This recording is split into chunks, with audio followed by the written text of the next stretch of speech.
చరిత్ర ఎప్పుడూ ఒకేలా ఉండదు. ఒకప్పుడు ఒక చిన్న దేశం ప్రపంచ దేశాలన్నింటికీ బట్టలు కుట్టింది. ప్రతి యూరోపియన్ బ్రాండ్ ట్యాగ్ వెనుక తన ముద్ర వేసింది. అదే బంగ్లాదేశ్. కానీ ఇప్పుడు ఆ సామ్రాజ్యానికి బీటలు వారుతుంది. ఎగుమతులు $11.8 బిలియన్ల నుంచి $11.3 బిలియన్లకు పడిపోయాయి.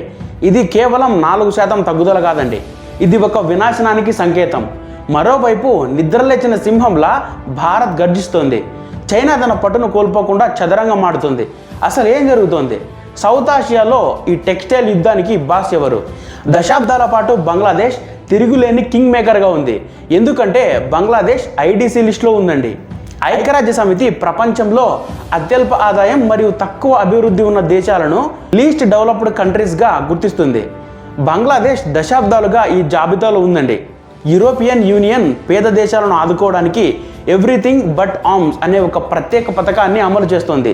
దీని ప్రకారం ఆయుధాలు మినహాయించి మిగిలిన అన్ని వస్తువులను ఎల్డీసీ దేశాల నుంచి యూరోప్ దేశాలు 0 పన్నుతో దిగుమతి చేసుకుంటాయి.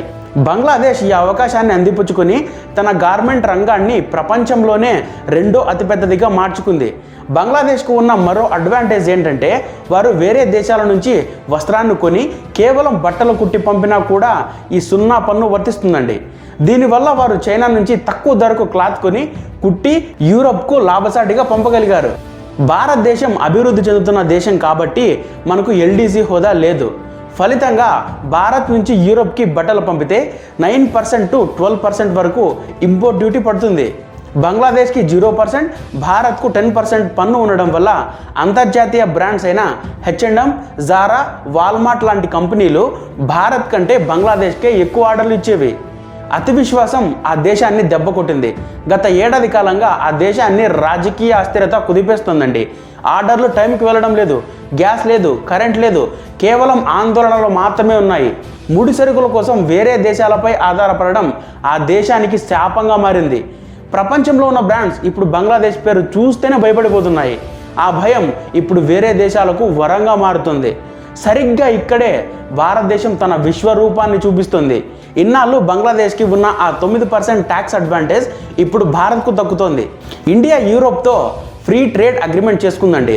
ఇది కేవలం ఒక ఒప్పందం కాదు, భారత వస్త్ర రంగానికి దొరికిన ఒక బ్రహ్మాస్త్రం లాంటిది. భారత్ దగ్గర సొంతంగా పత్తి ఉంది, సొంతంగా నూలు ఉంది. అంటే నఖసిక పర్యంతం మనమే తయారు చేస్తున్నామన్నమాట. ప్రభుత్వం ఇస్తున్న PLI స్కీమ్స్, పెట్టుబడులు భారత్ను ఒక గ్లోబల్ హబ్గా మార్చేస్తున్నాయి. బ్రాండ్స్ ఇప్పుడు బంగ్లాదేశ్ +1 కాదు, ఇండియా ఓన్లీ అనే నినాదంతో వస్తున్నాయండి. మరి చైనా ఇండియాకి కాంపిటీషన్ వస్తుందా? చైనాకి ఉన్న అడ్వాంటేజెస్ ఏంటి? ఇప్పుడు చూద్దాం. చైనా ఖచ్చితంగా భారత్కు అతిపెద్ద పోటీదారు. అయితే చైనా కేవలం చౌక ధర మీద మాత్రమే కాకుండా అత్యాధునిక టెక్నాలజీ మరియు స్కేల్ మీద తన సామ్రాజ్యాన్ని నిర్మించుకుంది. భారత్ ఎదుగుతున్నప్పటికీ చైనాకు కొన్ని తిరుగులేని అడ్వాంటేజెస్ ఉన్నాయండి. చైనాకి ఉన్న 5 ప్రధాన ఆయుధాలు ఇవే. అపారమైన ఉత్పత్తి సామర్థ్యం.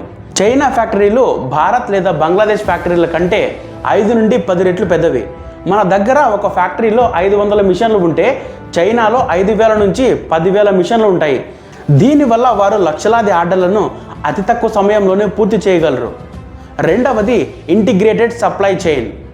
చైనాలో ఒకే ప్రాంతంలో నూలు బట్ట, బటన్లు, జిప్పులు మరియు రంగులు వేసే మిల్లులు పక్కపక్కనే ఉంటాయండి. దీని ఫలితం రవాణా ఖర్చులు ఉండవు, సమయం ఆదా అవుతుంది.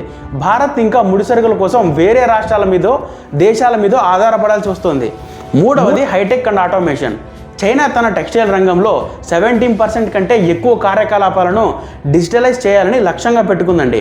వారు ఆర్టిఫిషియల్ ఇంటెలిజెన్స్ని మరియు రోబోటిక్స్ని వాడుతూ తక్కువ మంది కార్మికులతో ఎక్కువ పని చేస్తున్నారు.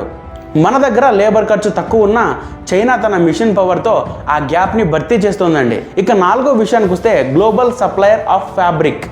చైనా కేవలం బట్టలు కుట్టడం మాత్రమే కాదండి, ప్రపంచంలో మిగిలిన దేశాలకు కావలసిన వస్త్రాన్ని కూడా సప్లై చేస్తోంది. ప్రపంచ టెక్స్టైల్ ఎగుమతుల్లో చైనా వాటా దాదాపు 43% ఉంటే భారత్ వాటా కేవలం 4% మాత్రమే ఉంది. ఇక 5వది లాజిస్టిక్స్ అండ్ స్పీడ్. చైనా పోర్టులు ప్రపంచంలోనే అత్యంత వేగవంతమైనవి. ఒక ఆర్డర్ తయారైన వెంటనే అది ఓడ ఎక్కడానికి పట్టే సమయం చైనాలో చాలా తక్కువ అండి. భారత్లో ట్రాఫిక్, పోర్ట్ క్లియరెన్స్ వంటి సమస్యల వల్ల డెలివరీ లేట్ అయ్యే అవకాశం ఉంటుంది. మన భారతదేశం చైనాను ఢీకొట్టగలదా అంటే చైనాకు ఇన్ని అడ్వాంటేజెస్ ఉన్నా భారత్కు ఇప్పుడు ఒక గోల్డెన్ ఆపర్చునిటీ ఉందండి. అమెరికా, యూరోప్ దేశాలు చైనా మీద ఆధారపడడం తగ్గించి వేరే దేశాల కోసం వెతుకుతున్నాయి. చైనా నుండి యూరోప్కు వెళ్లే సరుకుపై 12% ట్యాక్స్ ఉంటే భారత్ ఫ్రీ ట్రేడ్ అగ్రిమెంట్ వల్ల ఇండియాకి 0% ట్యాక్స్ ఉండబోతుందండి. ఇంకా క్లియర్గా చెప్పుకోవాలంటే చైనా దగ్గర మెషిన్ పవర్ ఉంటే మన భారతదేశం దగ్గర ఫ్రీ ట్రేడ్ అగ్రిమెంట్ పాలసీ ఉంది. ఇది స్పీడ్ వర్సెస్ స్ట్రాటజీ మధ్య జరుగుతున్న యుద్ధం అండి. ఈ ఫ్రీ ట్రేడ్ అగ్రిమెంట్ వల్ల ఇప్పుడు యూరోపియన్ దేశాలు మన దేశం నుంచే ప్రోడక్ట్స్ అన్ని ఇంపోర్ట్ చేసుకునే విధంగా ఆసక్తి చూపిస్తాయండి.